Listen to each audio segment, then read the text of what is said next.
الحمد لله كفى وسلام على عباده الذين اصطفى أما بعد.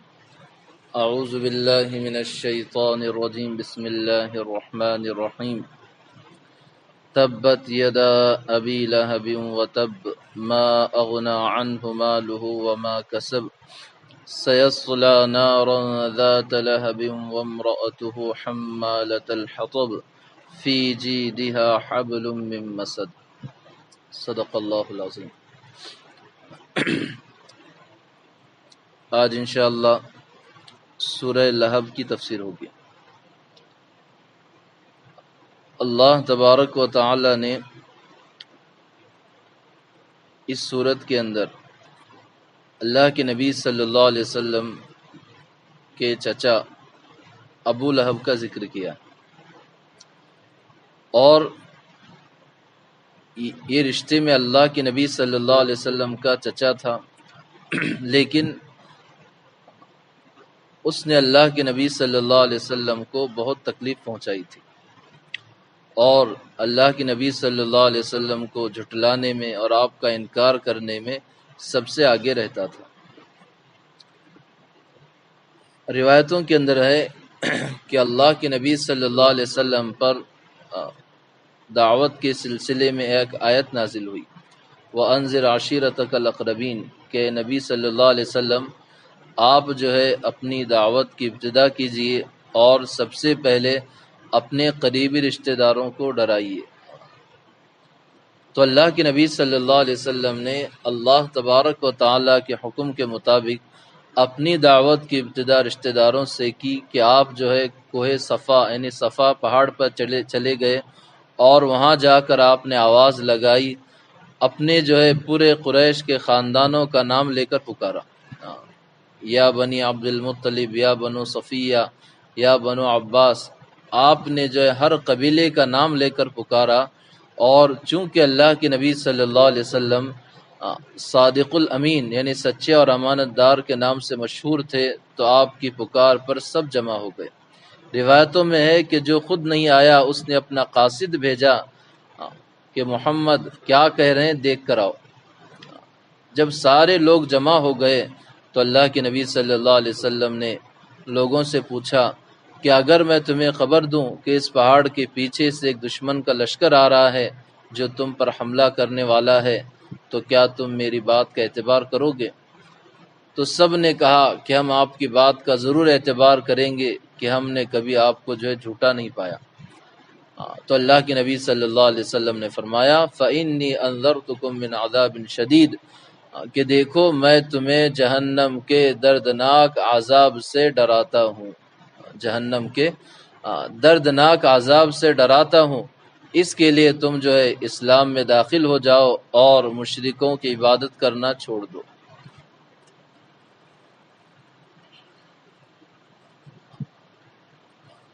تو جیسے ہی کانوں میں یہ الفاظ پڑے کہ اللہ کی عبادت کی دعوت دے رہے ہیں اور جو ہے جہنم کے عذاب سے ڈرا رہے ہیں، تو ابو لہب جو ہے سارا مجمع خاموش تھا. ابو لہب جو ہے مجمع میں سے اٹھا اور اللہ کے نبی صلی اللہ علیہ وسلم سے یہ الفاظ کہے تبا لک سائر اليوم لہذا جمعتنا، کہ اے نبی، اے محمد، کیا تم نے ہمیں اسی کام کے لیے جمع کیا تھا؟ تم جو ہے برباد ہو جاؤ، تمہارا دن برباد ہو جائے. یعنی جو اللہ کے نبی صلی اللہ علیہ وسلم کو بد دعا کے الفاظ کہے. اور اس وقت جو ایمان والے تھے ان کی خواہش تھی کہ اللہ کے نبی صلی اللہ علیہ وسلم جو ہے اس بد دعا کے بدلے میں آپ بھی بد دعا دیں، لیکن آپ نے کوئی بد دعا نہیں دی. تو اللہ تبارک و تعالی نے جو اس سورت کو نازل فرمایا، سورہ لہب کو نازل فرمایا، جس میں جو اس کی حرکت کا ذکر فرمایا، اور خود اللہ تعالی نے اسے بد دعا دی ہے. اس کا جو ترجمہ بھی سن لیں. تبت یدا ابی لہب و تب، ابو لہب کے دونوں ہاتھ ٹوٹ جائیں اور وہ برباد ہو جائے. اللہ نے فرمایا کہ وہ برباد ہو جائے، تو بزرگوں اس کا جو برباد ہونا یقینی تھا. اور وہ کیسے برباد ہوا؟ کہ بدر کے 7ویں دن، جب جنگ بدر ہوئی تو اس کے 7ویں دن ایک بیماری جو ہے پھیل گئی مکہ میں، جس بیماری کا نام جو ہے روایتوں میں عدسہ آیا ہے۔ جیسے آج کل جو وائرس پھیلا ہوا ہے، تو ویسے کچھ زمانے کی وہ بیماری تھی۔ جیسے وائرس جو ایک دوسرے کو لگتا ہے، ویسے وہ بیماری بھی جو ہے چھونے سے ایک دوسرے کو لگتی تھی، تو وہ بیماری اس سے لگ گئی۔ اب جیسی وہ بیماری اس سے لگی تو لوگوں نے اسے جو اپنے سے الگ کر لیا۔ اسی جو ہے تو ایک کونے میں جو ہے پڑا رہتا تھا، اس کی دیکھ بھال کرنے والا بھی کوئی نہیں تھا، پھر جو ہے وہیں پڑے پڑے جو ہے مر گیا۔ یہاں تک کہ جو اتنی ذلت والی موت آئی ابو لہب کی کہ لوگوں نے جو ہے اسی بیماری میں مر گیا، اور جو ہے لوگوں نے لکڑیوں سے ڈھکیل کر اسے جو ہے گاؤں سے باہر لائے، اور یہ جو ہے کھڈا نکال کر، ایک گڑھا نکال کر اس میں اسے ڈال دیا۔ تو اس کی ذلت والی موت بھی جو ہے دنیا ہی میں لوگوں نے دیکھی کہ جیسا اس نے اللہ کے نبی صلی اللہ علیہ وسلم کے ساتھ سلوک کیا تھا، ویسا اس کے ساتھ جو ہے سلوک ہوا۔ ما اغنا عنہ مالہ وما کسب، قرآن نے کہا ہے کہ ابو لہب کو اس کا مال اور جو کچھ اس نے کمایا تھا اسے کچھ کام نہ آیا۔ کہ جیسے ہی اس نے اللہ کے نبی صلی اللہ علیہ وسلم کو بد دعا دی تو لوگوں نے کہا کہ وہ نبی ہیں، ان کی بد دعا سے تجھ پر کچھ نہ کچھ ہوگا، اللہ کا عذاب تجھ پر اترے گا۔ تو اس نے جو یہ الفاظ کہے کہ میں مکہ میں مالدار بھی ہوں، میری اولاد بھی ہے، نبی کا، اس محمد کا جو عذاب مجھ پر آئے گا میں اسے لڑنے کے لیے تیار ہوں۔ تو اللہ نے بتایا کہ اس کا مال، اس کی اولاد اس کے کچھ کام نہیں آیا، کہ خود اس کے نوکروں نے جو ہے اسے بیماری میں اس کے حال پر چھوڑ دیا اور اسے مرنے کے لیے ایک گڑھے میں ڈال دیا۔ قرآن آگے کہتا ہے سیصلی نارا ذات لہب، وہ ابو لہب ایک شعلے مارتی ہوئی آگ میں داخل ہوگا، یعنی جہنم میں۔ اس کا نام جو ابو لہب تھا، زمانہ جاہلیت میں اس کا نام جو عبد العزیٰ تھا، لیکن لہب اس لیے کہتے ہیں کہ لہب جو ہے آگ کے انگارے کو کہا جاتا تھا، اور اس کا چہرہ بھی جو ہے سرخ تھا، یعنی بہت خوبصورت تھا وہ۔ تو اللہ تعالیٰ نے جو ہے اسی نسبت سے یہاں پر اس کا ذکر فرمایا کہ اسے جو ہے اللہ کل قیامت کے دن جہنم میں ڈالیں گے، اور وہ جہنم کیسی ہوگی؟